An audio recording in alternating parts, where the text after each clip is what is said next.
We're continuing with Antony and Cleopatra. We're still in Act 1. We pick up in Act 1, Scene 3. This scene is chiefly remarkable, among other things, for showing the relationship between Antony and Cleopatra and how good she is at manipulation, how good she is at accusing him of lying and of dissimulation. But he's really terrible at it, and she is really good at it, and also at reading him. At the very end of it, she believes him, but in the beginning, she doesn't. She's using whatever it is that she has. Now, if you think of her as just a manipulative woman, then you can see it that way. And of course, that's one way to read it, and possibly the way it was intended to be read. But also, if you think of her as a client queen of Rome, to a certain extent, the ability to keep Antony interested and the ability to keep him on a short string by whatever means then becomes extremely important. When she sends off Alexis, she wants to know everything. Where is he? I did not see him since. See where he is, who's with him, what he does. I did not send you. If you find him sad, tell him I am dancing. If in mirth, report that I am sudden sick. Quick, and return. And Charmian says, if you want to keep him, I don't think this is the way. Why? What do? I should not. In each way give him way, cross him in nothing. Teach us like a fool the way to lose him. Now, what Charmian says about in time we hate that which we often fear is sort of true. Eventually, Antony becomes extremely angry at Cleopatra and accuses her of gosh knows what. But at the same time, you can see that Cleopatra knows exactly how to read him, because the second he comes in, she says, I am sick and sullen. Oh, I'm fainting. Cut my lace, Charmian, which actually is a Renaissance mode of dress. As far as I know, Egyptian women did not wear corsets. But when she says cut my lace, she's referring to cutting the laces of her bodice or cutting the laces of her corset. If she becomes emotionally too distraught, she won't be able to breathe, and therefore she might faint. She does pull the sort of I'm sick and sullen and jealous of Fulvia. What is the married woman I may go? I am so mightily betrayed, but I should have known. And Antony can't even get a word in. Cleopatra, will you hear me speak? And then he says, okay, aside all of these other things, Fulvia is dead. Can Fulvia die? Yes, she's dead. Oh. And a second later, she says, oh, most false love, where be the sacred vials that shouldst be with sorrowful water? Now I see, in Fulvia's death, how mine received shall be. I mean, it's amazing how fast she takes that into account. And that's a reference to the Roman burial tradition, the mourner's tradition of holding up a vial of water to your eyes and weeping into each and then leaving it in the tomb. If you're not sad about your wife, you never will be sorry about me. Poor Antony is stuck, and then she finally says, okay, all right, I can understand this, right? And she stops. It's interesting. First of all, she says, "'Tis sweating later to bear such idleness so near the heart as Cleopatra does." You can never tell if she's putting it on. When Anabarbus says, it's amazing what winds and waters, her sighs and tears are winds and waters. She makes a tempest as well as Jove. Just because she says it doesn't mean she doesn't mean it. It's not all acting. Where is the line? So it's just really interesting to see that, where is she really? Who is Cleopatra? What is she?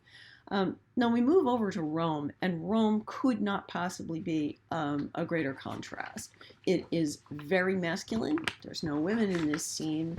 It's very sterile. It's very logical. It is very dry, and it's very humorless. And this is very much the land of Octavius. He's the one who is controlling everything. And when Caesar is actually referring to himself as Caesar, in other words, he's using the royal we. It is not Caesar's wish. So this young guy who is not a king, and Rome is still technically a republic, is referring to himself in a kingly way. How would this have played to the Jacobean audience? We really don't know. Remember, it was a monarchy. It was in its way an empire, and they had a monarch. Now, James was always pushing for absolute monarchy, and he never really got it because they really weren't interested. When Charles pushed it really to absolute monarchy, and that was James's son, he lost his head over it. So this is not something that goes down very well in England. At the same time, here he is. This is his destiny. So is that really terrible, right? And he keeps bringing up, so, well, it's not too bad to do this. Well, we understand that, but to call us a boy, right? You're treating me like I'm a boy. That was Antony's resentment, that he was middle-aged. And this is very much a romance of middle-aged people, which is one of the reasons I kind of enjoy it. But Caesar is just as much offended by the suggestion, you're treating me as though I weren't fully adult. Poor Lepidus is always stuck in the middle. And he's stuck in the middle right up until he gets drunk in Act 3, which is just extremely funny. There are pirates who are causing trouble, Menocrates and Minos, the son of the previous Pompey the Great, who is a great naval admiral. He's also causing trouble. So how are they going to balance the problem with Antony, who's possibly raising some sort of empire of his own in the East? Again, historically, this is kind of what they were doing. And the threat of Pompey by sea. How do we manage this? Something that's also interesting is Octavius sees Antony's behavior in Rome as separate from his behavior in Egypt. Leave thy lascivious wassels. When thou once was beaten from Modena, you drank everything famine, it was savages. You drank the stale of horses. You literally drank horse urine and also ate the flesh that men did die to look on. Cannibalism? We don't know. He did so well that he didn't even get skinny. And how could it possibly be that you would degenerate into this guy who hangs around with women? So it's interesting that Octavius sees this as being something strange, that he's gone from this to this. He's not capable of seeing that Antony can be both of those things, that he can very much enjoy the company of women, for one thing. It doesn't make him less of a man. And also that he is very much a work hard, play hard person. He even says that later when the messenger is kind of upset that he's been blown off. Antony says, I had drunk 3 kings newly. I had feasted 3 of them. That was kind of a work dinner. So, and he also knew he wasn't fit to receive them. He apologizes, which is not necessarily something that somebody of his rank would do. Again, historically, Antony was known to wrestle with slaves if he could learn something about wrestling. He was not a proud man. Octavius doesn't see any of those distinctions. You are one thing or you are the other. You are masculine or you are feminine. You are Roman or you are Egyptian, and we know what's superior. Be a man. Don't hang out with Egyptian queens, right? And again, Lepidus is trying to say, well, but Caesar, yeah, but but Antony, yes, yes, yes. And for somebody who's supposed to be in control of 1/3 of the empire, he's not doing so well.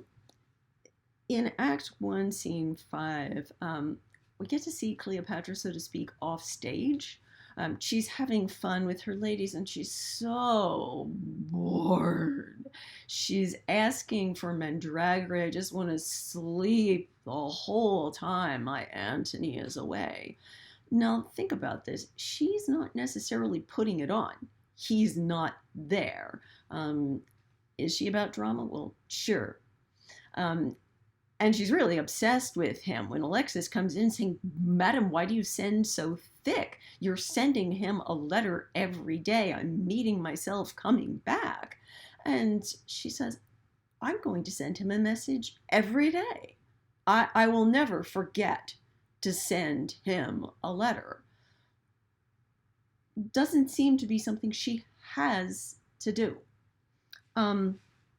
When she keeps kind of trying, they keep suggesting sort of amusing things for her to do.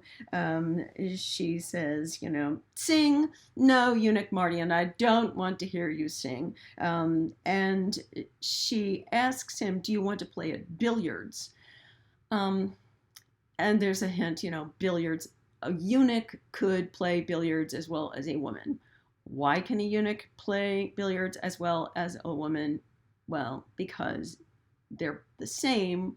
They lack a stick and 2 balls. I'm serious. I did not make it up. It's Shakespeare. It's not tasteful necessarily.